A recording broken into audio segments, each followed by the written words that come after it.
Donald Trump just wrapped up a disaster press conference in the Oval Office. Trump started screaming at members of the press. He said, "You're fake news, you're fake news. Don't you dare ask me questions." Then Donald Trump turned to a 16-year-old Ryder Williams, who's sitting next to him for like backup. Ryder Williams is that lifeguard from Santa Cruz who made that daring rescue that was caught on tape. So Trump brought him in as a prop to use as propaganda. And he's like, "Ryder, you agree with me, right? That's a fake news reporter," as he yelled at the reporter. It was utterly deranged. This, as the news broke that Donald Trump's approval now has hit a record low. Trump's approval is 33% in the latest Economist YouGov poll, his worst polling average since both terms. Also, we have gas prices at a record high right now, and the 30-year Treasury yields at a record high as well. Let me show you what went down in the Oval Office as Donald Trump starts yelling at a reporter. "Quiet," he says. "Quiet." Here, play this clip. Quiet. You're very disrespectful in front of this young man. Okay? Don't you find her disrespectful? He understands. Quiet. Who are you with? I'm with CNN.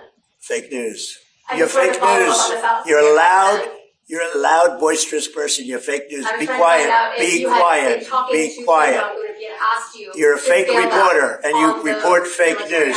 Go ahead. And also, how pathetic was it that Donald Trump was turning to the 16-year-old boy and was like trying to encourage him to be like, "Yeah, let's hate that reporter." Then Donald Trump continues to yell at other reporters who were asking questions about the USS Abraham Lincoln and the horrid conditions aboard the USS Abraham Lincoln. By the way, it's not just that aircraft carrier. The Midas Touch Network reporting shows that multiple other aircraft carriers and other support ships, as well as U.S. bases in the region, have horrible conditions as well that the Trump regime is trying to cover up, as Donald Trump and his regime hate the military, hate our troops, and hate the United States of America. Here's what he says. Here, play this clip. Fake news. Be quiet. Be quiet. Be quiet.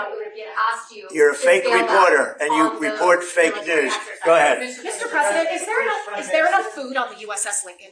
Yeah, it is. That was a CNN fake report. The Lincoln has been out there for a period of time, good period of time. But over the years, we've had them out there much longer. I was at a group meeting, and an admiral came up to see me over the weekend. And it was at a big group, and he happened to be an admiral retired. He said, "I've been on ships that are out there much longer than that, sir. And I know people on the Lincoln, they say it's beautifully maintained and beautifully taken care of." And other people went out and they found out to be true. It was fake news reporting from CNN. Mr. President, there's a report. More from Donald Trump right here. A reporter said, "You would soon declare that the Strait of Hormuz is a territory of the United States, and you will be annexing the Strait of Hormuz. What's your response to that?" And Trump's like, "Yeah, we own it, we control it, and it will become part of the United States. It will be like a United States state. Maybe it'll become the 51st state." I mean, this guy is totally a lunatic. Here, play this clip. Last week you said that you would soon declare the Strait of Hormuz to be a territory of the United States. Could you elaborate? Well, I just think it's a great idea. Yeah, I mean, we control it. We control it with the blockade. We have a blockade. We control it with the blockade. And I like the idea of declaring it a territory. Why do you do that? We have total control over the strait. Now, they can be a nuisance. They can put a mine in the water, and people don't like having mines hit their billion-dollar ships, et cetera. But the blockade has been very effective. And, we're taking out, now maybe that will stop, or maybe it'll open up even further, but we're taking out millions of barrels of oil a week. If you look at the kind of numbers that we're doing, the strait is open. And the oil prices are coming down, and they will continue to come down unless we decide to do something far more drastic than we're doing. Iran is in big trouble. They have 300% inflation.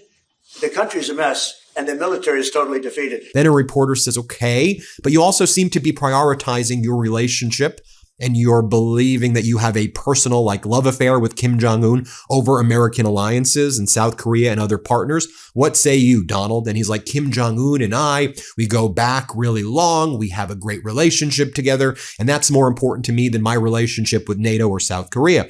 Here, play this clip. You see, I'm actually making it much safer. Kim Jong-un has always treated me with great respect. And we met on numerous occasions, actually, 2 primary occasions, spoken and spent time. I understand him. He understands me.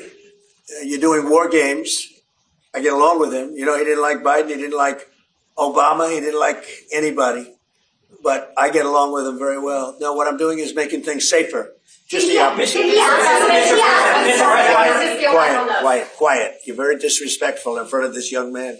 A reporter then asked Donald Trump, what's your response to Senator Ossoff in Georgia in his speech over the weekend, by the way, covered on the Midas Touch Network, where Senator Ossoff says Donald Trump doesn't give a crap about governing. All Donald Trump wants to do is inside stock trading, make money for himself, and go off and hide in food containers with Natalie Harp, his so-called human printer. Here, play this clip. Mr. President, John Ossoff said you'd rather travel with your aide, Natalie Harp, and build the ballroom than do your job as president. What is your response, John Ossoff?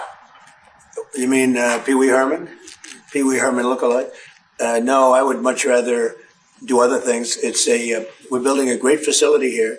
We're fixing a White House that hasn't been taken care of. You can look at this. This room was a disgraceful situation, the Oval Office, and it was let go. The whole building, the White House, was let go.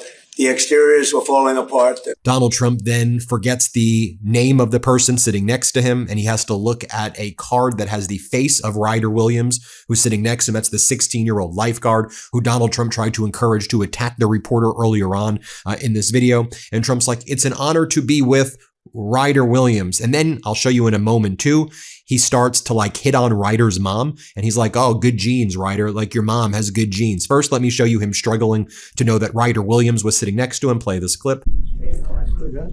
Nice story.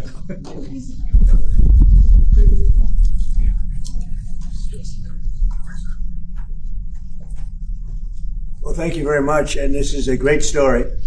And it's an honor to be with Ryder Williams, who is a 16-year-old lifeguard, California, the Santa Cruz area. And then Donald Trump gets incredibly creepy with Ryder's mom. Here, play this clip. That's the mom. So you did a good job. It's good genetics.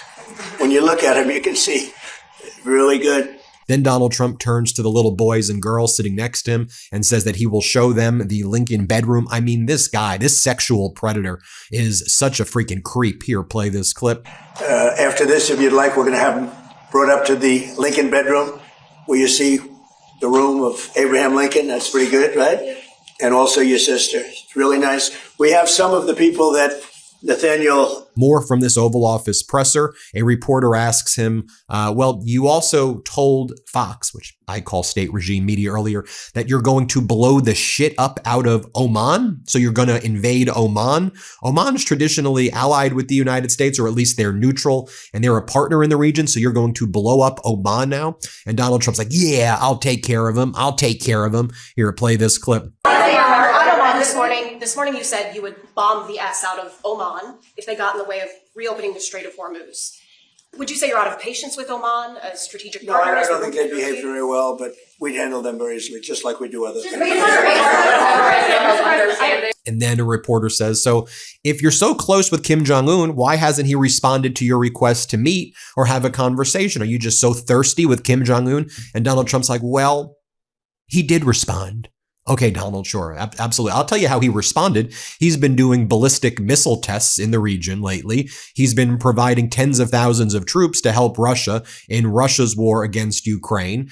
He's also been part of the alliance with China, Russia, and Iran against the United States. But, okay, sure, Donald. He spoke to you. Okay, who else is speaking to? Is the Ayatollah also in the room with you, Donald? Is the Ayatollah also there wanting to make a deal? Play this ridiculous clip about Kim Jong-un. Let's play it. Sir, why hasn't Kim Jong-un responded to your request to have a conversation? How do you know he hasn't responded? Has he? Yeah, he has. Did you speak to Where are you in And conversation? very positive. Well, just so you understand with South Korea, look. Then Donald Trump attacks South Korea and he attacks NATO. Play this clip. But I called him, I said, would you like to give us a little hand? We don't need help with Iran, but if you'd like, give us a hand with Iran. He said, no, thanks. And I said, wait a minute, we have 39,000 soldiers over there guarding you from Kim Jong-un, your next door neighbor, and you're not going to help us on a very easy military operation in Iran? That's strange. No, we'd rather not get involved. I said, well, why are we involved in helping you? So, and I want to help them, but you know, when you ask somebody, would you like to give us a hand? And they say, no, thanks. And then we're guarding them from a country and paying ourselves billions of dollars. It's costing us billions and billions of dollars to protect not only them, but other countries. Look at NATO. We spend hundreds of billions of dollars protecting Europe from Russia. Hundreds of billions, mostly from Russia, but from other things too. And then they say, well, they don't want to get involved with guarding the strait where they get most of their oil. They get 50% of their oil, and they don't want to get involved. Why are we doing it? So all I want is fairness. Then Donald Trump says, look, the Golden Ballroom is so important. He says, look, everybody, look at my hands, everybody. He said, if you don't like the Golden Ballroom, you hate this country. The hell? The hell, while you have our service members quite literally starving overseas, while you've depleted our strategic petroleum reserves, while you've depleted our military weapons, while you go out there and you want to build Trump nuclear battleships and you want to remove the electromagnetic launch pads from ships because you don't like the aesthetic, while you are ripping away healthcare from the American people, and you sickos, you sick cabal in the Oval Office covering up child sex trafficking rings blatantly and brazenly, and you're going to go on and say, if people who don't support your Golden Ballroom are traitorous or disloyal, no, you're disloyal, you're a traitor, you're treasonous, and your despicable regime of war criminals will be brought to justice one day. Here, play this clip. The people that are opposing the ballroom are people that, in my opinion, are very disloyal to our country, very, very disloyal to our country. And I think we're doing very well. We're way ahead of schedule.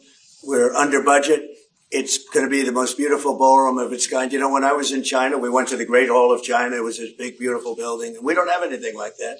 And we have to have that. It's very important. But we also are getting tremendous military protection, drone protection. The building is drone-proof. It's missile-proof as much as something can be missile-proof. It's totally bulletproof. Any bullet, nothing can go through the windows. We have, all top-of-the-line stuff.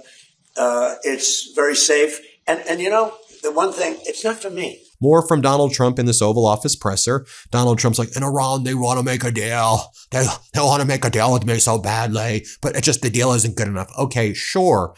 The Midas Touch Network reported earlier today that Iran is preparing offensive capabilities, believing that the United States, of course, is incapable of making a deal. So Iran is setting its own deadlines now. But sure, Donald, here, play this clip. Well, they want to make a deal, but they're not going to make the kind of a deal that I feel is necessary. Look, we're in there for one reason. Iran cannot have a nuclear weapon. You understand that? Iran cannot have a nuclear weapon, and they won't have a nuclear weapon. And right now, them building one after what we did previously with the B-2 bombers, going to be a long time behalf. But Iran cannot have. It's very simple. They can't have a nuclear weapon. And then even Fox state regime media is confused about why the hell Donald Trump is threatening Oman now. Here, play this clip. We handle them very easily, just like we do other things. No, what's Oman been doing wrong? They were trying to engage in negotiations with Iran on the Strait of Hormuz. Apparently, they made their case. Then they turned it over to the U.S. and Iran and just been sitting on the sidelines ever since. John, I don't see Oman doing anything that would make them complicit in supporting the Iranian regime. And I would rather the administration focuses on fulfilling the threats they've made to the regime. As an example, in the last few days, 3 tankers have been struck in the Strait of Hormuz. The administration has said there would be a strong U.S. response if that happened. And our credibility is on the line every time we don't follow through on those threats, and I'd rather we focus on that instead of making new threats to Oman. Yeah, I know that Oman has got a close relationship with Iran, but I don't know what they've been doing to earn that.